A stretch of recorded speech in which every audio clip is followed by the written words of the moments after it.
Every April Fool's Day, my boyfriend joined his childhood friend in the same cruel prank, pretending to propose to me. Last year, I slipped the ring onto my finger, my heart full of hope. Suddenly, the mechanism snapped tight. Pain shot through my hand and I cried out. He apologized afterward and promised that this year the proposal would be real. As such, I arrived carefully dressed, believing him. Instead, I was met with a face full of cake. He reached out gently, wiping the cream from my face as if it were nothing more than a harmless joke. However, this time I took a step back. After 6 disappointments, I chose to walk away. So why was it that, in the end, he was the one consumed by regret? Every year on April Fool's Day, my boyfriend would team up with his childhood best friend to pull the same prank on me. He would pretend to propose. Last year, the two of them laughed like it was the funniest thing in the world, even though my fingers were almost crushed in the process. Later, he apologized and swore that this year would be different. This year, the proposal would be real. As such, when he called me again, sounding urgent and telling me to come to the place where we had our very first date, I believed him. I curled my hair, got my nails done, and spent extra time perfecting my makeup. I picked out a brand new outfit and even drafted the announcement post I was going to share once everything became official. However, the second I stepped through the door, smiling and full of excitement, a thick slab of cake cream slammed straight into my face. Laughter burst out from among the crowd and a girl's voice rang out, bright and smug. "I told you Whitney would show up, Nolan. You lost." Nolan Jones walked over and, just like always, gently wiped the cream off my face. "You got all dressed up," he said with a soft smile. "It's a shame about the outfit." Then he added, like it was nothing, "I made a bet with the guys about whether I could get you to come. I said you wouldn't.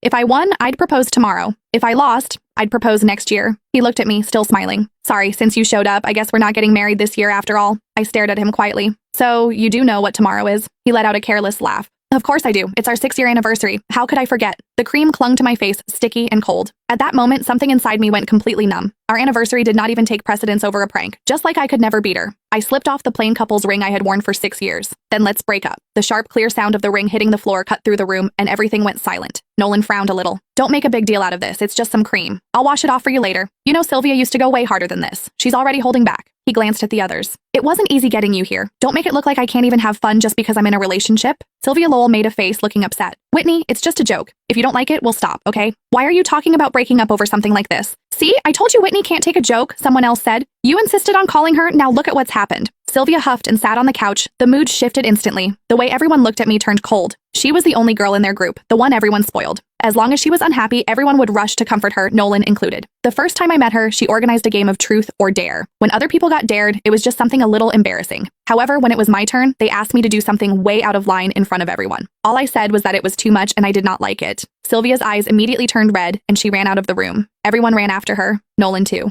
The welcome party that was supposed to be for me ended with me sitting there alone. He never said anything about it afterward, but from that day on, he never brought me to their gatherings again, unless Sylvia said it was okay. Then Nolan looked at me, his brows pulled tight. "Whitney, apologize to Sylvia." Before, I would have swallowed everything. I would have forced a smile, apologized, and